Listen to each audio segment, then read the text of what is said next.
사도신경으로 우리의 신앙을 고백하겠습니다. 나는 전능하신 아버지 하나님 천지의 창조주를 믿습니다. 나는 그의 유일하신 아들 우리 주 예수 그리스도를 믿습니다. 그는 성령으로 잉태되어 동정녀 마리아에게서 나시고 본디오 빌라도에게 고난을 받아 십자가에 못 박혀 죽으시고 장사된 지 사흘 만에 죽은 자 가운데서 다시 살아나셨으며 하늘에 오르시어 전능하신 아버지 하나님 우편에 앉아 계시다가 거기로부터 살아있는 자와 죽은 자를 심판하러 오십니다. 나는 성령을 믿으며 거룩한 공교회와 성도의 교제와 죄를 용서받는 것과 몸의 부활과 영생을 믿습니다. 아멘. 오늘 아침 우리에게 주시는 하나님의 말씀은 고린도전서 15장 20절부터 34절까지의 말씀입니다. 고린도전서 15장 20절부터 34절까지의 말씀을 제가 봉독하겠습니다. 그러나 이제 그리스도께서 죽은 자 가운데서 다시 살아나사 잠자는 자들의 첫 열매가 되셨도다.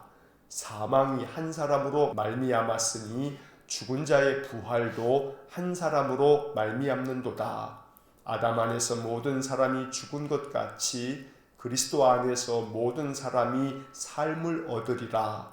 그러나 각각 자기 차례대로 되리니 먼저는 첫 열매인 그리스도요, 다음에는 그가 강림하실 때에 그리스도에게 속한 자요, 그 후에는 마지막이니 그가 모든 통치와 모든 권세와 능력을 멸하시고 나라를 아버지 하나님께 바칠 때라. 그가 모든 원수를 그 발 아래에 둘 때까지 반드시 왕노릇 하시리니 맨 나중에 멸망받을 원수는 사망이니라. 만물을 그의 발 아래에 두셨다 하셨으니 만물을 아래에 둔다 말씀하실 때에 만물을 그의 아래에 두시니가 그 중에 들지 아니한 것이 분명하도다.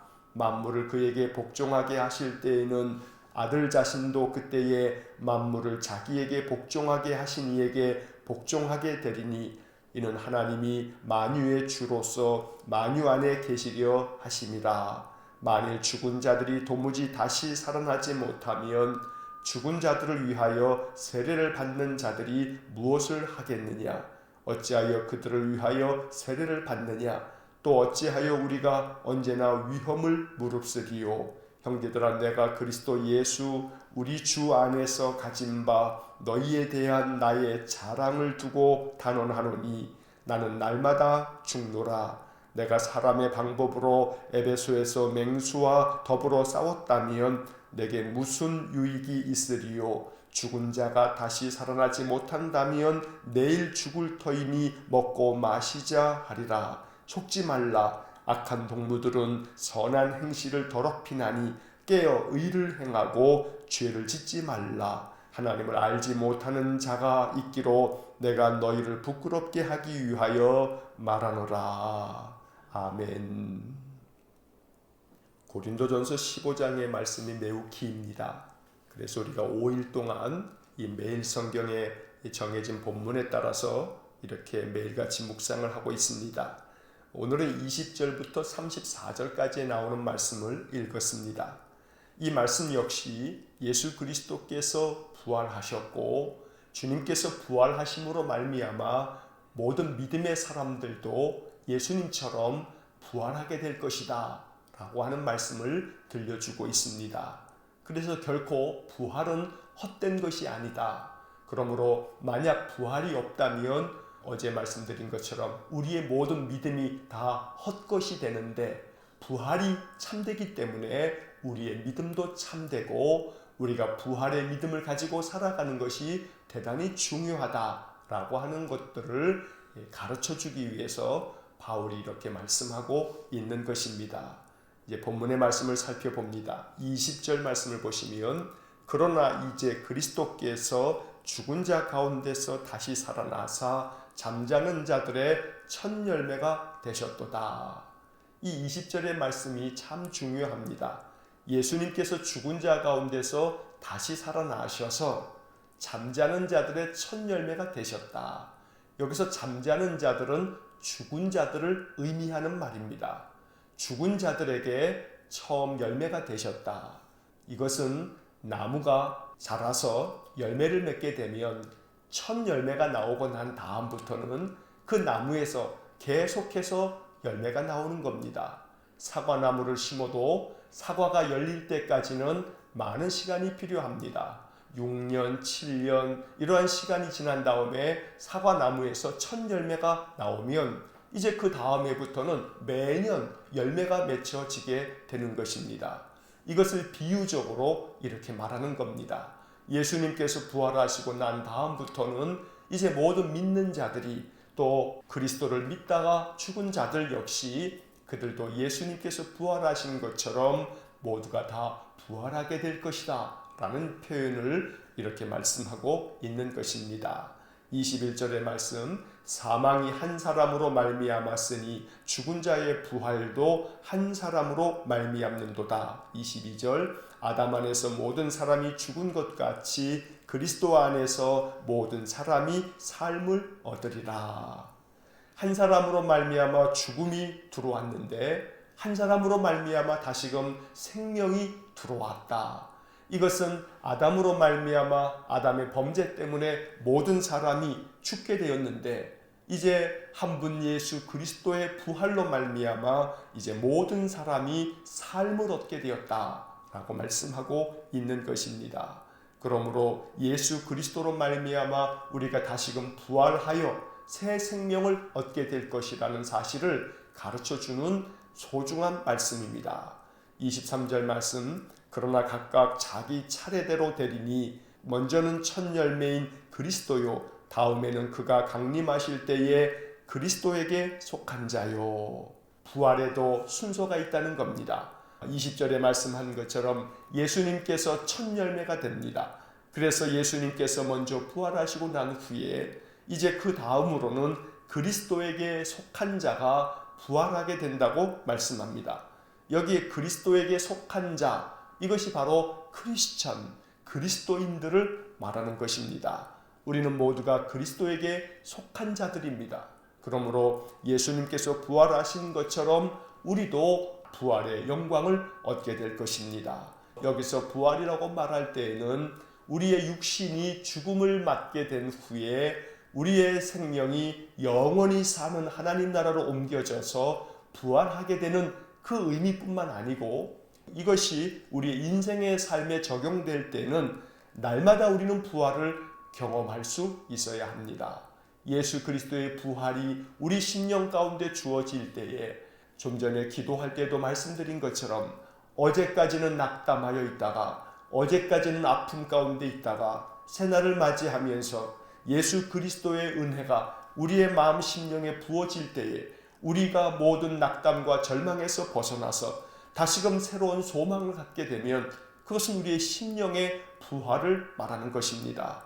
그러므로 우리는 그저 단순히 우리의 인생이 끝나는 날, 내 육신이 죽고 난 후에 부활만을 의미하는 것이 아니고 내 육신이 살아있는 오늘 우리 인생 속에서도 매일같이 부활을 경험하면서 살아갈 수 있어야 합니다. 내 마음에 희망이 새롭게 생기고 내 마음에 감사가 새롭게 회복되고 내 마음의 평강이 다시금 만들어진다면 그것은 우리가 인생 속에서 날마다 경험할 수 있는 부활이 되는 것입니다.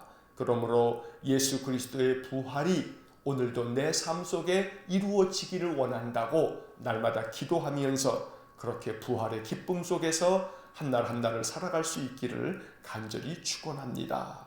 24절의 말씀을 보시면 그 후에는 마지막이니 그가 모든 통치와 모든 권세와 능력을 멸하시고 나라를 아버지 하나님께 바칠 때라. 25절 그가 모든 원수를 그 발 아래에 둘 때까지 반드시 왕노릇 하시리니. 26절 맨 나중에 멸망받을 원수는 사망이니라.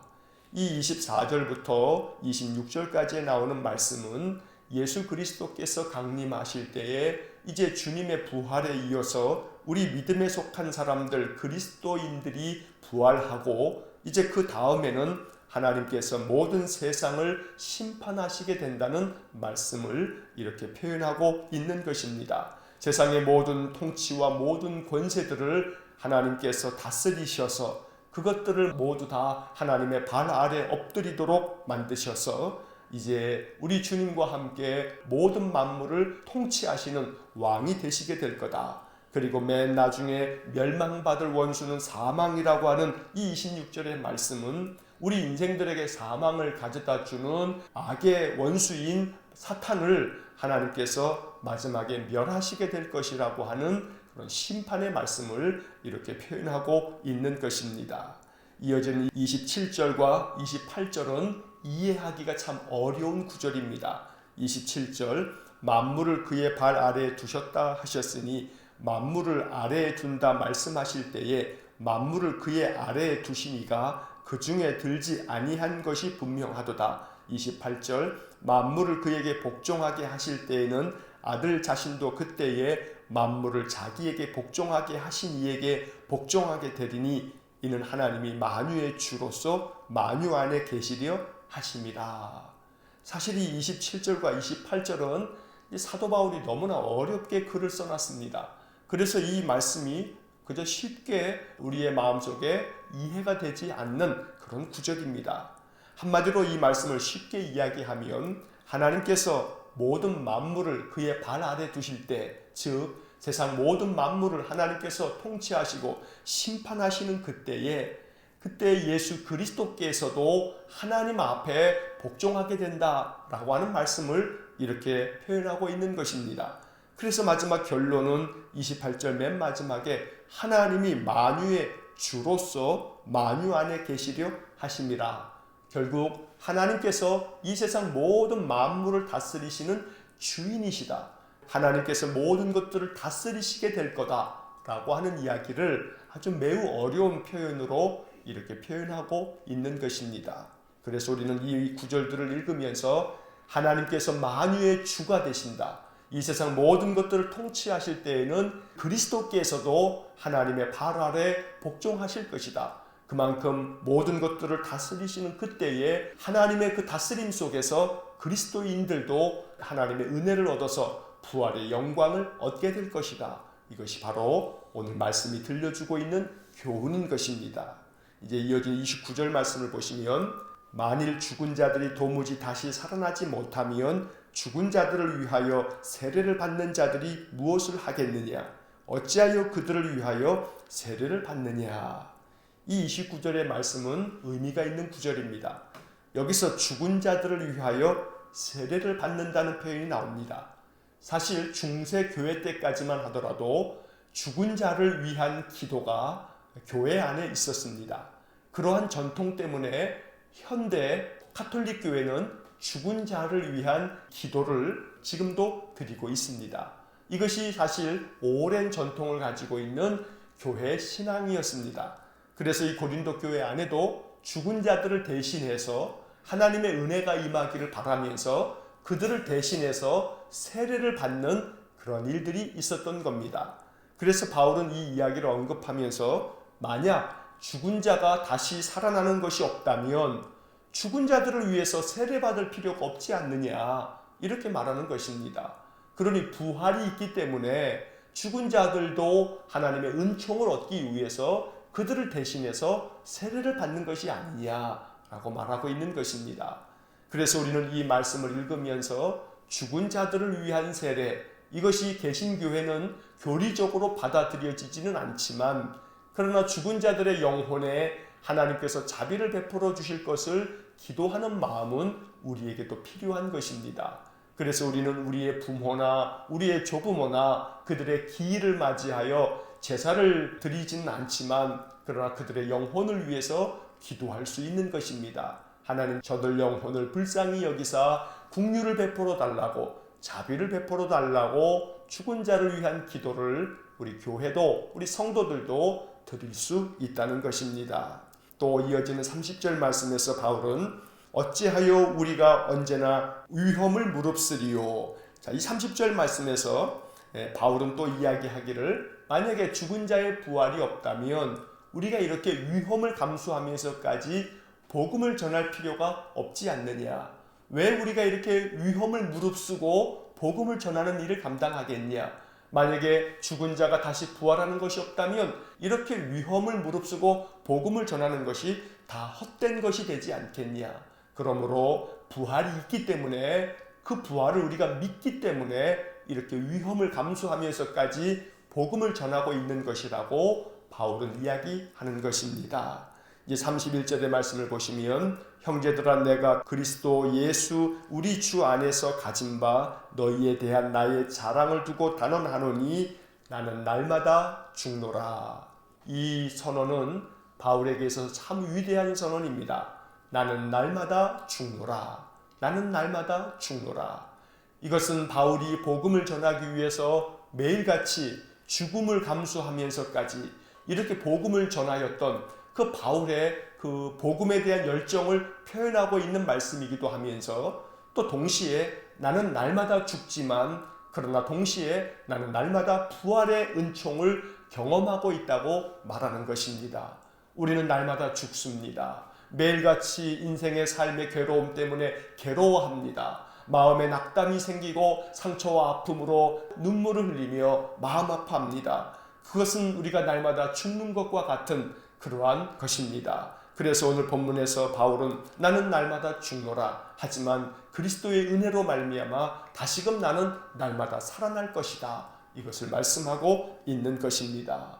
그러므로 오늘 한 날도 우리의 인생의 삶에 괴로움이 많지만 내가 이 일 때문에 또 죽고 또 죽지만 그러나 죽음으로 끝나는 것이 아니라 예수 그리스도께서 잠자는 자들의 첫 열매가 되셨던 것처럼 나는 또한 그리스도와 함께 다시 살아날 것이다 라고 하는 그런 믿음을 가져야겠습니다. 우리를 괴롭히는 일이 많고 우리가 마음 가운데 죽을 것만 같은 그런 인생이 많지만 바울이 말한 것처럼 나는 날마다 죽노라. 그러나 그리스도 예수 안에서 나는 날마다 사노라. 이렇게 선포하면서 날마다 부활의 은총을 누리면서 살아갈 수 있기를 간절히 축원합니다. 32절의 말씀에 내가 사람의 방법으로 에베소에서 맹수와 더불어 싸웠다면 내게 무슨 유익이 있으리요? 죽은 자가 다시 살아나지 못한다면 내일 죽을 터이니 먹고 마시자 하리라.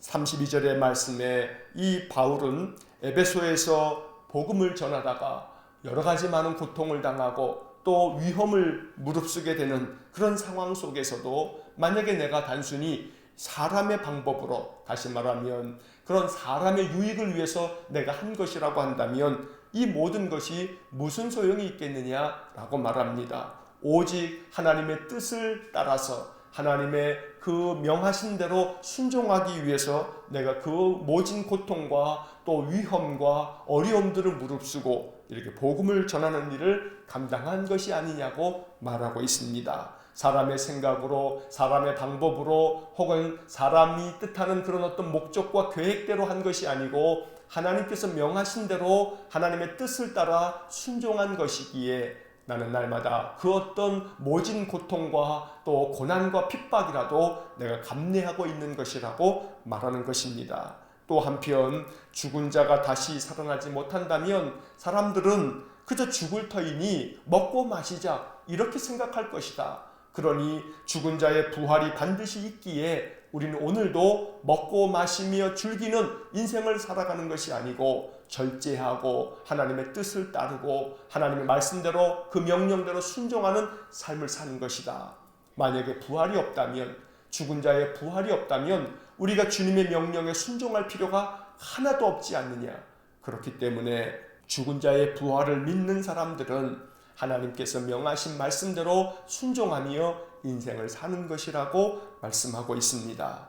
그래서 마지막 결론처럼 33절과 34절에서 바울은 이렇게 가르칩니다. 속지 말라. 악한 동무들은 선한 행실을 더럽히나니 34절 깨어 의를 행하고 죄를 짓지 말라.